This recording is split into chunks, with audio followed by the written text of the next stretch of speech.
राधे। जैसा कि आप सभी जानते हैं कि इस साल में 18 जून 2024 को निर्जल एकादशी व्रत रखा जा रहा है, जिसको कि निर्जला एकादशी व्रत कहा जाता है, जिसमें कि जल की एक बूंद भी पीनी मना होती है। तो सबसे पहले हम इसके इतिहास के बारे में बात करेंगे।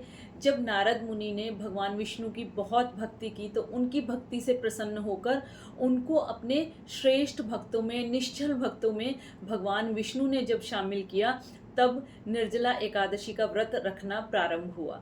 और द्वापर युग में देखा जाए तो द्वापर युग में महर्षि व्यास जी ने पांडवों को सलाह दी इस निर्जला एकादशी व्रत रखने की, क्योंकि उनमें से एक भीम थे जो कि पूरा दिन खाए बिना नहीं रह सकते थे, उनको भूख इतनी लगती थी। तो उन्होंने प्रार्थना की कि मैं किस तरह से व्रत रखूं कि जिससे कि मेरे जो पूरे वर्ष के जो हैं व्रत संपूर्ण माने जाएं। तो महर्षि व्यास जी ने उनको सलाह दी कि अगर वो निर्जला एकादशी का व्रत पूरे दिन बिना कुछ खाए, बिना कुछ पानी पिए अगर वो रखते हैं तो उनको बाकी की 23 एकादशियों का भी फल मिलेगा। तो तब से ये व्रत रखा जाता है। और रखने का तरीका ये होता है कि एकादशी के सूर्य उदय के समय आपने सूर्य उदय से पहले उठना है, स्नान करना है।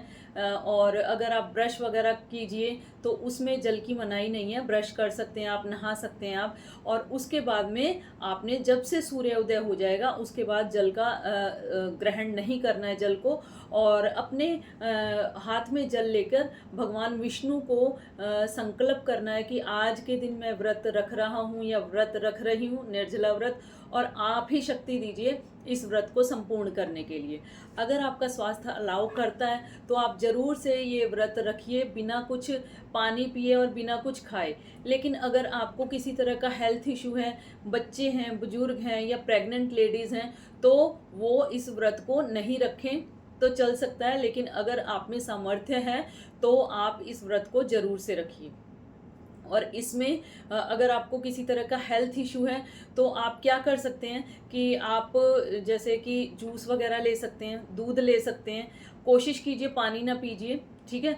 और अगर ज़रूरत पड़ जाए, क्योंकि सबसे पहले अगर आपका स्वास्थ्य ठीक होगा तभी सब कुछ पॉसिबल है, तो अगर ज़रूरत हो तो आप पानी पी सकते हैं, नहीं तो कोशिश कीजिए कि आप पानी ना पिएं। और अगर दवाई वगैरह खानी है तो दवाई ज़रूर से लेते रहें, मेडिसिन्स अपनी टाइम टू टाइम लेते रहें, क्योंकि हेल्थ सबसे पहले ज़रूरी होती है। और भगवान इस तरह के कॉम्प्रोमाइज़ को स्वीकार नहीं करते कि आप अपनी हेल्थ पे लेके उनके लिए कुछ कर रहे हैं, तो वो आप इस तरह से मत कीजिए, ठीक है। और दूसरी बात, अगर आप निर्जला व्रत रखना चाहते हैं, बार बार प्यास भी लग रही है, तो आप कॉटन से या पेपर नैपकिन को भिगो के आप अपने होठों पे लगा सकते हैं।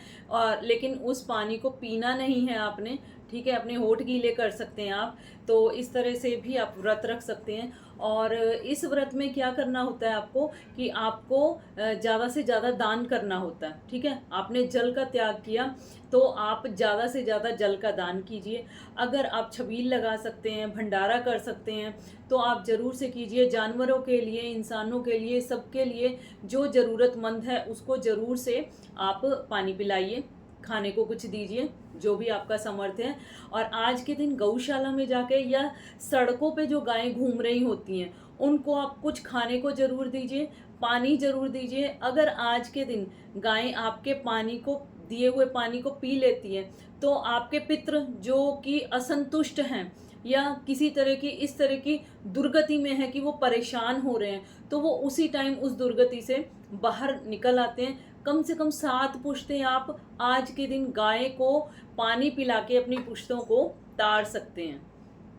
तो आज के दिन ज़रूर से पानी पिलाइए। और अगर आप व्रत नहीं रख सकते तो जितना ज़्यादा से ज़्यादा दान पुण्य कर सकते हैं वो ज़रूर से कीजिए।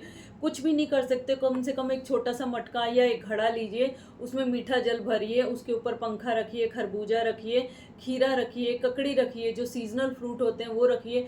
आज के दिन 5 फलों का दान भी बहुत अच्छा माना जाता है। 5 फल आप गाय को खिलाइए और वो सब रख के उसके ऊपर दक्षिणा रखकर भगवान विष्णु को समर्पित करते हुए फिर आप वो जो ज़रूरतमंद है उसको ज़रूर से दान दीजिए।